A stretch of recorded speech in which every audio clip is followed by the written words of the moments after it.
The Galactic Academy of Interspecies Studies was the largest school in the known universe. It floated in the empty space between three star systems. The station was huge. It had rooms for thousands of students from hundreds of different planets. Here, the young ones of many worlds came to learn together.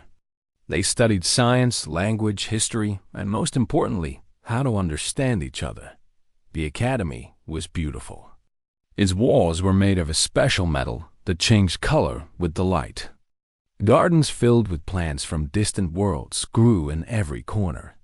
Swimming pools held water of different temperatures for different species. The food halls served meals that no human could even imagine. But for Una Park, none of this beauty mattered much. She was too busy trying to survive. Una was 19 years old.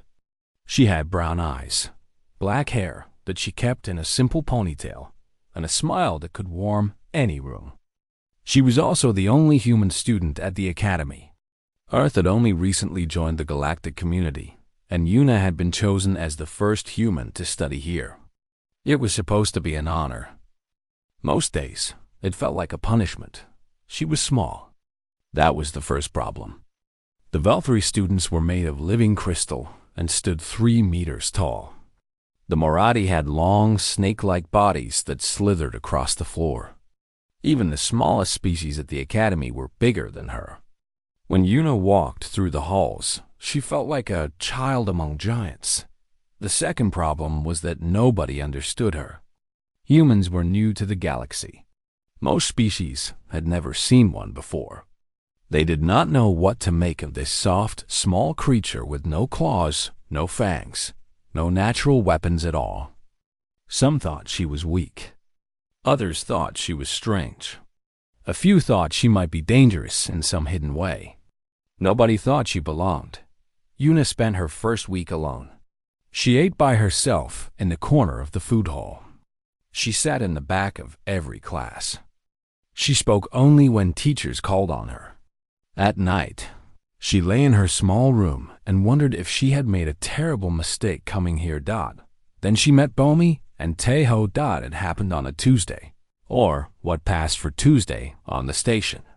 Una was walking through a maintenance corridor, taking the long way to avoid the crowded main halls. She heard crying, soft, quiet crying, like someone was trying very hard not to be heard. She followed the sound and found 2 small creatures huddled behind a water pipe. They were Kurreks. Una had seen adult Kurreks before. They were tall and strong, covered in thick fur, with 4 arms and faces that looked like a mix between a wolf and a great ape. They were known as fierce warriors, proud and noble. These 2 were not tall or strong. They were cubs, children. The bigger one was maybe half Una's height. The smaller one barely reached her waist. Their fur was soft and messy. Their eyes were wet with tears. Una stopped. She did not speak Kurreks. They did not speak Korean or English. For a long moment, they just stared at each other. Then Una did something simple. She sat down on the cold floor, right there in the corridor. She reached into her bag and pulled out a chocolate bar. It was her emergency snack, the one thing from Earth she had brought with her. She broke it in half and held the pieces out to the cubs. The smaller one looked at the bigger one. The bigger one looked at Una. Slowly, carefully, they each took a piece. They tasted the chocolate. Their eyes went wide, and that was how it all began. Over the next few days, Una learned their story. Their names were Bomi and Taiho. Bomi was the younger one, 7 years old in Earth years. Taiho was her brother, just a little older. Their mother had been a diplomat at the academy, an important Kurreks who worked to build peace between species. Their father had been a soldier. He died 2 years ago in a border war. Their mother was called away to help with peace talks in that same conflict, and she had not returned. The cubs were left at the academy. They had no family to take them. They had no friends. The other Kurreks students, the ones from rich and powerful families, looked down on them. In Kurreks society, A family that lost both parents was seen as weak, unlucky, cursed. Bomi and Taiho were alone, until Yuna found them. She started small. She brought them food. She sat with them during meals. She walked with them to their classes. She did not speak their language, and they did not speak hers, but somehow they understood each other. When Bomi was scared, Yuna held her hand. When Taiho pretended he was not scared, Yuna pretended to believe him. 6 months passed. Yuna taught them Korean words. They taught her Kurik's words. Bomi started calling her Miss Yuna. Taiho tried to act like he was too grown up for such things, but he always walked exactly 2 steps behind her right shoulder. Like a guard protecting his charge, the other students noticed. They whispered in the halls. A human taking care of Kurik's cubs? It was strange. It was wrong. Humans were not supposed to bond with other species like this. Kuriks were not supposed to accept outsiders as family, but Yuna did not care what they said. When Bomi held her hand, she felt needed. When Taiho stood at her shoulder, she felt protected. These 2 small creatures had become her family, and nothing anyone said could change that. One morning, as they walked to class together, Bomi pulled on Yuna's sleeve. Her big eyes looked up with worry. "Miss Yuna," she said in her careful Korean, still learning the words, "why do the others look at us like that?" Yuna looked around. She saw the stares. She saw the whispers behind hands. She saw the judgment in alien eyes. She knelt down so she was at Bomi's level. She smoothed the soft fur between the cub's ears. "Because they don't understand yet," she said. "And that's their problem, not ours."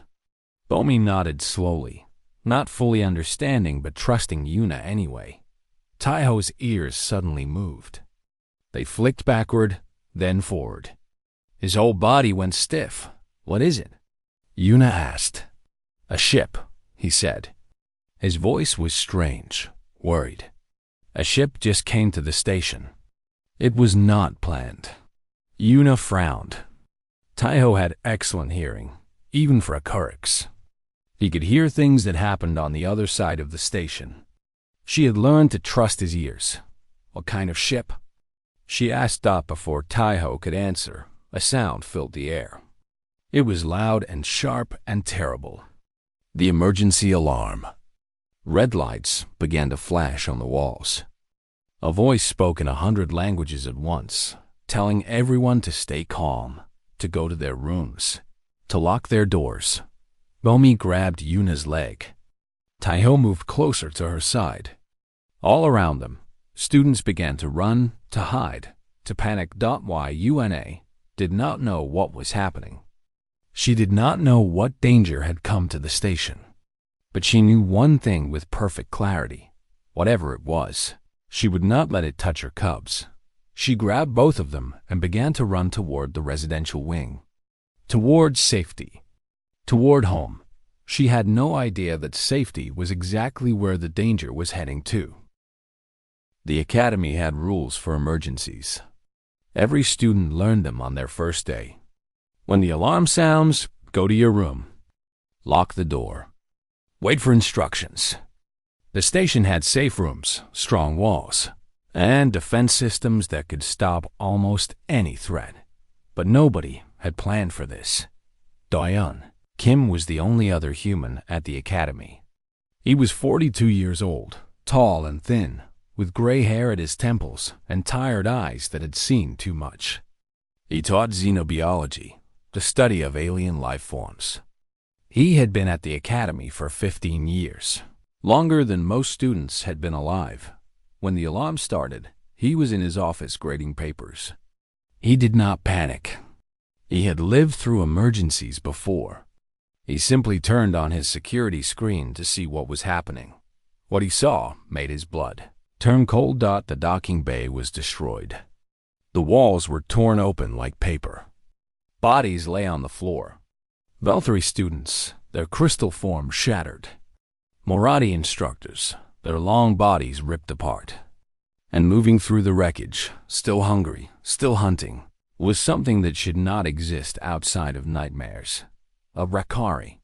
Doyen had studied Rakari in his classes. He had shown pictures to his students.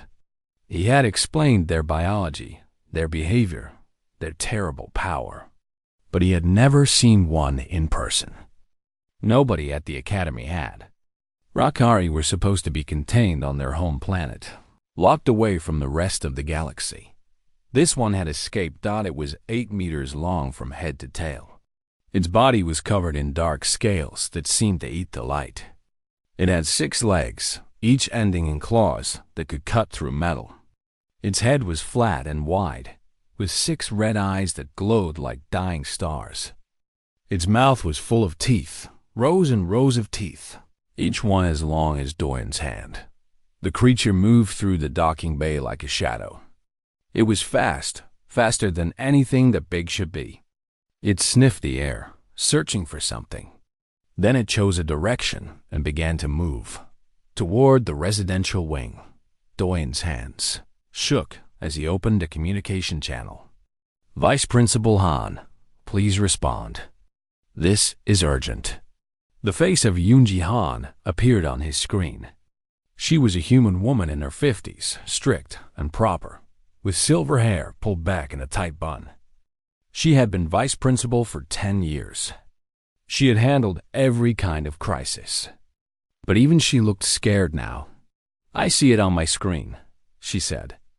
Her voice was controlled, but Doyen could hear the fear underneath. How is this possible? How did a Rakari get on a civilian transport? I don't know, Doyen said. Someone smuggled it. Or it hid itself. It doesn't matter now. What matters is stopping it. Our defense systems are not designed for this, Yoonji said. The security teams are not equipped. The Rakari scales are too strong for standard weapons. Then, we need to evacuate the students from its path. They both looked at the screen. They watched the creature's red line of movement. They calculated where it was going. The residential wing. Student housing. Section 7. Yuna Park is in that sector, Yoonji said quietly. Doyen closed his eyes. He knew Yuna. He had watched over her since she arrived, the only other human in this place. He had seen her struggle, seen her loneliness, seen her find purpose with those 2 Carrick's cubs. She's with the children, he said. Bomi and Taiho. Yoonji's face went pale. The Rakari hunts children. It was true. Doyen knew the biology. On their homeworld, Rakari were apex predators. They sat at the top of the food chain. And like many apex predators, they had learned to target the weak, the small, the young. Cubs and children were easier to catch than adults. They also served another purpose. When a Rakari killed young ones, the adults would come running. Then the Rakari would kill them too. It was a hunting strategy. Cool and effective. And now there were 2 Carrick's cubs in Section 7, with no adult Carrick's to protect them. Just one small human girl. We have to do something, Doyen said. The heavy response team is being assembled, Yoonji replied. They will have weapons strong enough to hurt it. But they need time. 20 minutes, maybe more. In 20 minutes, it will reach Section 7. I know. They stared at each other through the screen. They both knew what this meant. They both knew there was nothing they could do to save those children in time. But Doyen refused to accept it. I'm going there, he said. Don't be foolish. You will die. Maybe. But I can't sit here and do nothing. He ended the call before she could argue. He grabbed the emergency kit from his desk. It had a small energy pistol inside, barely enough to hurt a normal creature, useless against a Rakari. He took it anyway. As he ran through the empty halls, he thought about Yuna Park. He thought about how small she was, how young, how completely unprepared for what was coming. But he also thought about something else, something he had studied in his years of xenobiology. Something that made humans different from almost every other species in the galaxy. Humans formed bonds. Deep, unbreakable bonds. They adopted creatures from other species and treated them as their own children. They protected the weak with a ferocity that seemed to come from nowhere. When a human loved something, they would fight for it beyond all reason, beyond all sense, beyond all hope of survival. It was not logical. It was not smart. It was, by galactic standards, completely insane. But it was also terrifying. Diane had seen videos from Earth's history. Mothers lifting cars to save trapped children. Fathers running into burning buildings. Ordinary people facing down predators 10 times their size. Humans were small and weak and had no natural weapons. But when their loved ones were threatened, they became something else entirely. The galaxy had a name for this. They called it the human protective instinct. Scientists had studied it. Psychologists had analyzed it. Nobody fully understood it. All they knew was that when it activated, humans stopped being prey. Doyun ran faster. The alarms still screamed. The red lights still flashed. Somewhere ahead, a monster was hunting, and somewhere in its path, a young human woman was about to show the galaxy what her species was really made of. He just hoped he would get there in time to see it. The Rakari moved through the station, like death itself. It did not hurry. It did not need to. Nothing here could stop it. Nothing here could hurt it. It had been caged for so long, trapped on a ship, hungry and angry. Now it was free.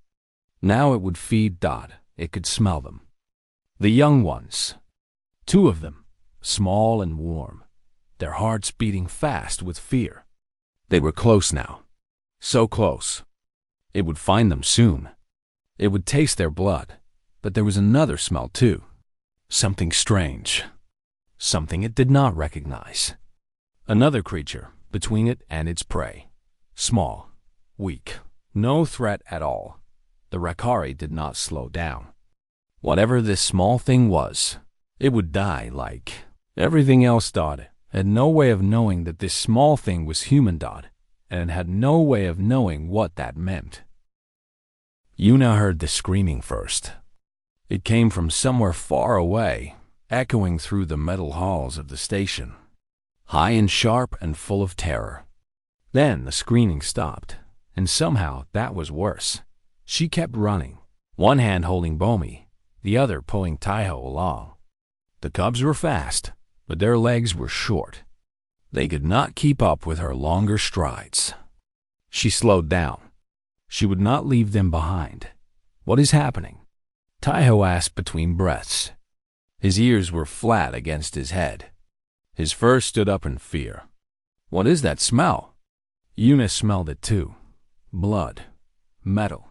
Something else underneath. Something old and terrible that made her stomach turn. It was the smell of a predator. Not like the wolves she had learned about in school. Something bigger. Something worse.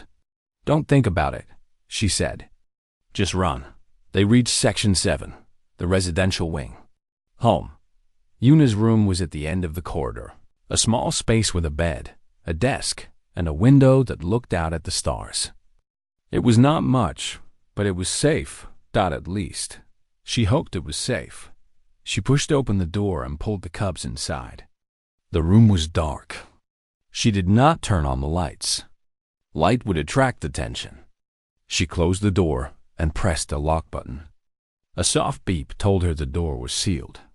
But sealed was not enough. Yun looked around her room. Her desk was made of heavy metal. She pushed it against the door. Then her bed. Then her chair. Then her storage box. Everything she could move, she piled against that door. Her arms burned with the effort. Her breath came in gasps. But she did not stop. Bomi stood in the corner, her small body shaking. Her eyes were huge and wet. "Miss Yuna," she whispered. "I'm scared." Yuna stopped.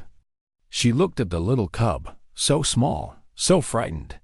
She thought about what a mother should do in this moment. She was not Bomi's real mother. She was just a human, a stranger from another world.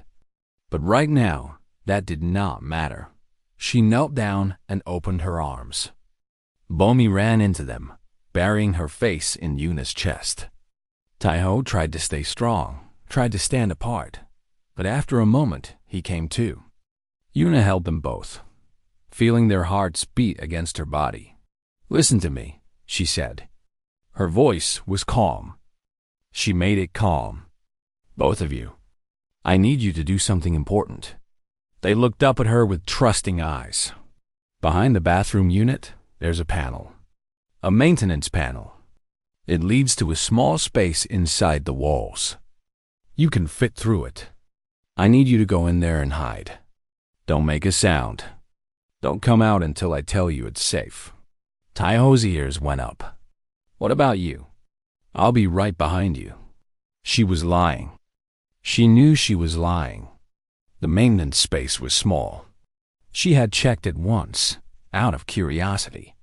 The cubs could fit, but she could not. There was no room for her, but they did not need to know that Taiho shook his head. His small hands grabbed her shirt. "No, we won't leave you." "You're our," he stopped. He could not say the word. It was too big, too important. But Yuna knew what he meant. Family. "Taiho," she said, and her voice was firm now, the voice of a mother giving an order. "You have to protect your sister. That's your job. That's always been your job. Now go." Something in her voice reached him. He was still just a child, but in that moment, he looked older. He nodded once. Then he took Bomi's hand and led her toward the bathroom. Bomi looked back. "Miss Yuna?" "Go," Yuna said. "I love you. Now go." The cubs disappeared behind the panel. Yuna heard it close. She heard them crawling into the dark space inside the walls. Then silence. She turned back to the door. For a long moment, nothing happened. The station was quiet. Maybe the danger had passed. Maybe the monster had gone somewhere else. Maybe a roar shook the walls. It was close. So close. Just outside her corridor. The sound was like thunder and screaming mixed together. It was the sound of something that had never known fear, never known defeat, never known anything but the hunt. Then she heard footsteps. Heavy footsteps. Each one made the floor shake. Each one was closer than the last. The smell grew stronger. Blood and death and hunger. Yuna stood in the middle of her small room. She had no weapons. She had no armor. She had nothing but her body, her two hands, and her stubborn human heart. She thought about running. She could try the window. Maybe she could break through, find another way out. But the cubs were behind her. If she ran, the monster might find the panel. It might find them. She could not run. She thought about hiding. But there was nowhere to hide. The room was too small. The furniture was already piled against the door. She could not hide Dot, so she stood. She stood and waited for death to come. The footsteps stopped. Right outside her door. She could hear breathing now, deep and slow, like a furnace full of hate. She could hear sniffing, smelling the air, finding her scent. Then the door moved. Not open. Not unlocked. The metal just bent inward, pushed by something impossibly strong. The pile of furniture groaned and slid. The desk screeched across the floor. The bed frame snapped. Another push. The door buckled. A crack of light appeared, then widened. Yuna saw an eye. Red, glowing, ancient. It looked at her through the crack. It saw her standing there, small and soft and completely helpless. And in that eye, she saw hunger. The door exploded. Metal flew across the room. The furniture scattered like toys. And through the ruined doorway came the monster. It was huge. Bigger than anything Yuna had ever seen. Its body filled the entire doorframe and kept coming, forcing itself into the small space. Its 6 eyes locked onto her. Its mouth opened, revealing teeth like knives. Behind her, in the walls, Yuna heard Bomi whimper. The monster heard it too. Its head turned slightly. Its eyes looked past Yuna, toward the bathroom, toward the panel, toward the cubs. And something happened inside Yuna Park. Something old. Something deep. Something that had been part of her species since the first human mother faced down. A saber-toothed tiger with nothing but a rock and a scream. She was afraid. She was still afraid. The fear did not go away, but it stopped mattering, because those were her cubs back there. Her children. Her family. And this thing, this monster, this nightmare made of scales and teeth and hunger, wanted to hurt them. Yuna stepped forward. She did not run away. She walked toward the monster. She raised her arms, making herself as big as she could. She filled her lungs with air dot, and she screamed. Nitrogen monoxide. The word came out of her like thunder. It came from her chest, her stomach, her very soul. It was not a word of fear. It was a word of fury. A challenge. A warning. This is mine. You will not have them. You will have to kill me first. The monster stopped. The Rakari was an apex predator, the deadliest creature on its home world. In all its years of hunting, nothing had ever stood before it like this. Prey ran. That was what prey did. They saw the Rakari coming and they ran. Some were fast. Some were slow. It did not matter. The Rakari always caught them in the end. Running was the natural order of things. The hunter chased. The prey fled. One lived. One died. This tiny creature was not running. The Rakari's 6 red eyes focused on the human. It was so small. So weak. No scales, no claws, no teeth worth mentioning. It should be dead already. It should be food. But it was standing there, arms raised, making noise, blocking the path to the young ones behind the wall. The Rakari took a step forward. The floor shook under its weight. The tiny creature did not move back. It stayed exactly where it was, still making that strange, loud sound. Nitrogen monoxide. Stay back. You will not touch them. The Rakari did not understand the words. Its brain was not made for language, not the way other species used it. But it understood the sound. It understood the tone. It had heard this sound before, many times. On many worlds dot, it was the sound of a mother protecting her young. On the Rakari's homeworld, there were other predators. Small ones, weaker ones, but still dangerous in their own way. When those predators had cubs, they changed. They stopped thinking about safety. They stopped caring about pain. They would fight anything, no matter how big, no matter how deadly, if it threatened their children. The Rakari had learned, over millions of years of evolution, to recognize this behavior, to respect it. Because a mother protecting her young was not normal prey. A mother would not run. A mother would not hide. A mother would fight until she was dead. And sometimes even that was not enough to stop her. The cost of killing a protective mother was always high. Wounds that took time to heal. Energy wasted.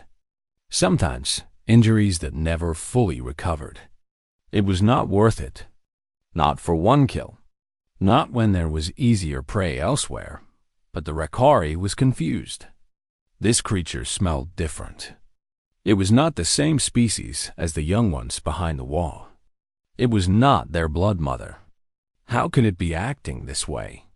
How could it be standing here, facing death, for children that were not even its own? It did not make sense. The Rakari took another step forward, testing. The creature did not run. It stepped forward too, closing the distance between them. Its body was shaking. Its eyes were wet. But it did not stop. I said no. This is your only warning. Stay back. The Rakari could kill this creature with a single bite. One snap of its jaws, and the tiny thing would be gone. Easy, simple. Then it could reach the young ones, the real prey, the ones hiding and whimpering behind the wall. But something made it hesitate. The smell was changing. The tiny creature's scent was shifting in ways the Rakari had not expected. Fear was still there, yes. But underneath the fear, something else was growing. Something hot and fierce and dangerous. Raged. Not the cold rage of a predator. Something different. Something the Rakari had never encountered before. A fury that burned like a star, bright and uncontrollable. A willingness to die that went beyond instinct, beyond logic, beyond anything the Rakari could understand. This creature was not just protecting cubs. It was ready to destroy itself trying. It would bite and scratch and scream until its last breath. It would make the Rakari bleed. It would make the Rakari hurt. And even if it lost, even if it died, it would make sure the Rakari remembered this fight forever. The thought was uncomfortable. The Rakari was hungry. It had been hungry for a long time. But it was also old. It had survived this long by knowing when to fight and when to wait. By understanding that some prey was not worth the trouble. This prey was trouble. The tiny creature screamed again. Not words this time. Just sound. Pure, raw animal sound. The cry of a mother daring death to come closer. And behind it, the Rakari heard the young ones. 2 small heartbeats. 2 small breaths.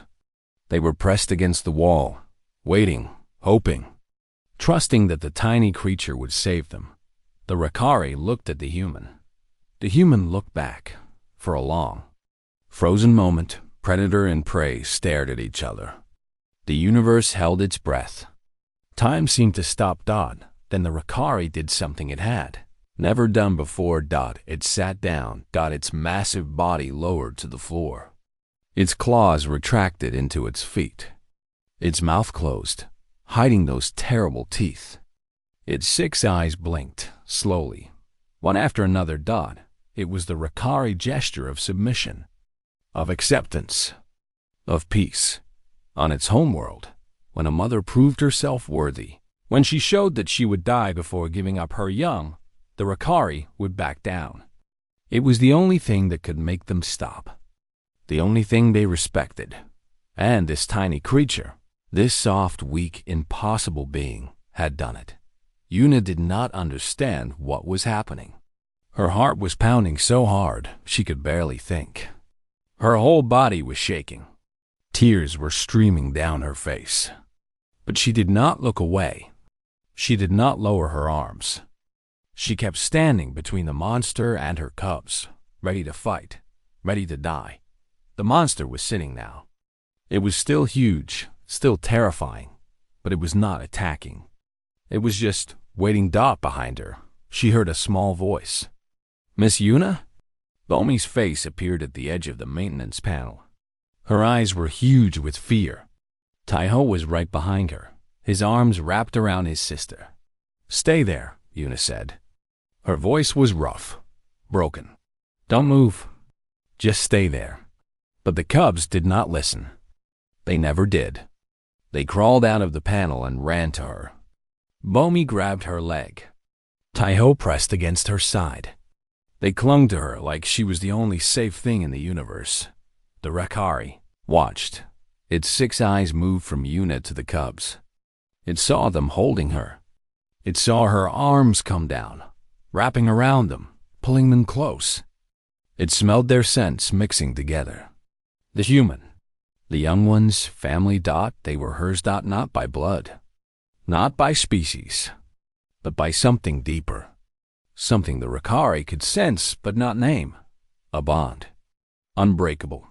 Eternal. The Rakari let out a sound. Low and deep, rumbling through the floor. It was not a growl. It was not a threat. It was something else. Recognition, maybe. Respect. Then it lowered its head. The greatest predator in the known galaxy. The terror of 1,000 worlds. Bowed before a 19-year-old human girl and her 2 adopted alien cubs. Yuna did not move. She could not move.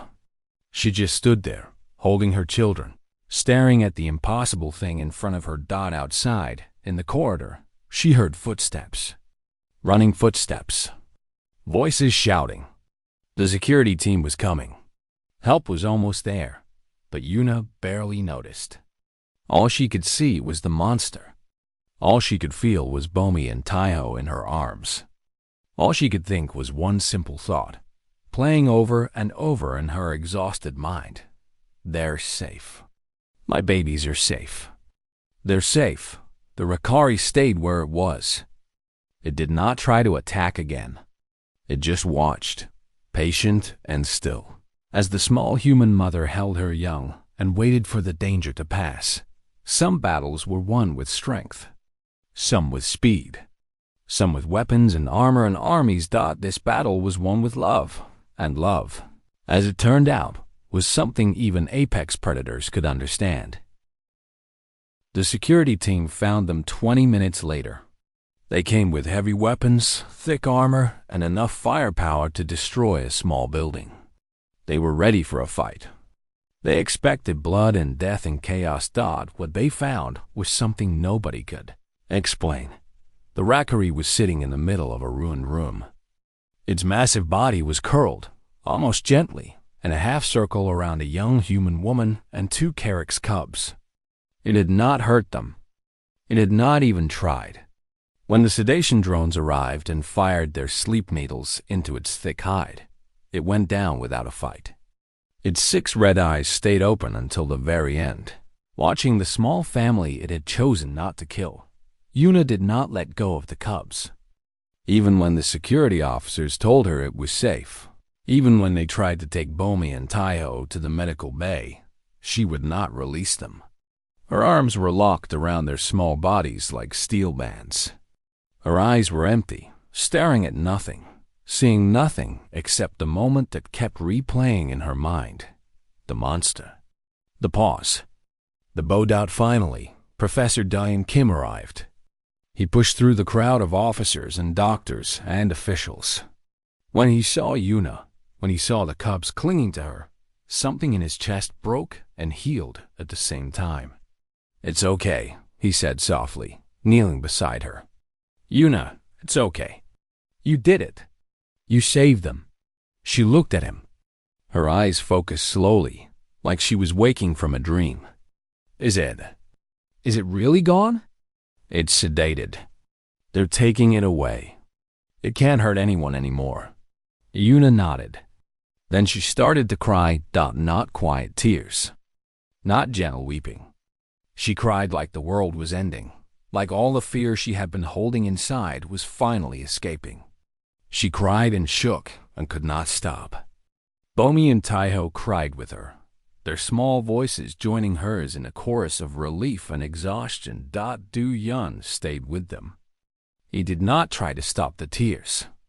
He just waited, patient and quiet, until the storm passed. The next few days were chaos. The academy was evacuated for safety checks. The Rasari was taken to a secure facility for study. Reports had to be written. Questions had to be answered. Everyone wanted to know how a human girl had survived an encounter with the deadliest predator in the galaxy. The security footage was analyzed. Scientists watched it over and over again. They wrote papers about it. They gave presentations. They argued about what it meant. The Rakari clearly recognized maternal behavior, one scientist explained to a room full of officials. It is programmed by evolution to respect protective parents.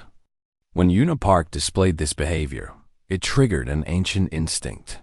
But she is not Carrick's, an official pointed out. The cubs are not her biological children. How could the Rakari recognize a bond across species? The scientist shook her head. That is what makes this remarkable. The Rakari did not see species. It saw behavior. It saw a mother willing to die for her young. That was enough. The Carrick's government watched the footage too. The matriarch herself, the oldest and most respected leader of the Carrick's people, sat in silence as the recording played. She watched the small human girl stand between death and two Carix cubs. She watched her challenge a monster with nothing but her voice and her courage. She watched the cubs run to her, hold her, trust her completely. This human, the matriarch said slowly, has done what many Carix would not do. She has faced death for children that are not her blood. She has proven herself a mother in the truest sense. What shall we do? Asked her advisor. The matriarch was quiet for a long time. Then she made a decision that would echo through history. Send word to the academy. The human Unipark has earned the right to raise Bomi and Taiho as her own. She will be granted formal guardianship under Carix law. This has never been given to an outsider before. Let it be the first time. The news reached Yuna in the medical bay. She was still there, refusing to leave, refusing to let the cubs out of her sight. Diane was the one who told her. The Carix matriarchy is going to approve it, he said, smiling in a way he had not smiled in years. You're the first non-Carix in their history to receive this honor. Yuna stared at him. Approve what? Guardianship. Formal guardianship. Of Bomi and Taiho. They're offering you the right to adopt them. Officially. Legally. Forever. The words did not make sense at first. They bounced around in Yuna's tired brain, not quite landing. Then, slowly, understanding came. They're saying I can keep them? They're saying you already have. Now they're just making it official. Bomi stirred in Yuna's lap. Her big eyes opened, still sleepy, still scared. Does this mean Miss Yuna is our mother now? Yuna looked down at the cub. At Taiho, who was pretending to sleep, but whose ears were turned toward the conversation. At these two small creatures, who had somehow become the center of her entire universe. Yeah, she said, and her voice cracked with emotion. Yeah, I think it does. Bomi smiled. It was the first smile since the attack. Small and fragile, but real. I'm glad, she whispered. I always wanted you to be our mother. Now it's real? Taiho opened his eyes. He tried to look serious, tried to act grown-up. But his tail was wagging, and he could not hide the joy in his face. I suppose this is acceptable, he said, trying to sound formal. Then his voice softened. Thank you, Mother, for saving us. It was the first time he had called her that. Mother. The word hit Yuna like a wave, filling her with warmth, washing away the last of the cold fear. She pulled them close. She held them tight. She promised herself, in that moment, that she would never let anything hurt them again. The story spread. It spread through the academy first, then through the local systems, then across the entire galaxy. A human girl facing down a Rakari. A monster bowing before a mother. Two species, bonded by love. Scientists studied it. Philosophers debated it. But ordinary people, the millions of beings across thousands of worlds, just felt it. They watched the footage. They saw the small human stand against the giant predator. And something in them recognized what they were seeing. Courage. Love. The power of a parent, willing to die for their children. The galaxy had many theories about humans. They were persistent, always getting back up when knocked down. They were adaptable, surviving in places that would kill other species. They were social, forming bonds with almost anything that held still long enough. But after the incident at the academy, a new theory spread. Simple, clear, true. Don't threaten their young. Because humans did not know how to stop. They would stand against any threat, any predator, any nightmare the universe could create. They would fight with their last breath and then fight some more. They would protect the ones they loved, even when there was no chance. No hope, no possibility of survival. And sometimes, just sometimes, even death itself would back down. Unipark did not think about any of this. She did not care about theories or studies or galactic fame. She just cared about the two cubs in her arms, the two children who were now, officially and forever, her own. That night, after all the interviews were done and all the officials were gone, she lay in a temporary room with Bomi on one side and Taiho on the other. They were warm against her. They were safe. They were home. "Tell us a story," Bomi murmured, half asleep. "A human story." Yuna thought for a moment. Then she smiled. "Once upon a time," she said softly, "there was a girl who traveled to the stars. She was far from home and she was very lonely. But then she found two cubs who needed a mother. And she realized that home was not a place. Home was the people you loved. What happened to the girl?" Taiho asked, his voice drowsy. "She stayed with her cubs forever. She protected them, and they protected her. And they all lived happily ever after." Bomi sighed contentedly. Taiho's eyes closed.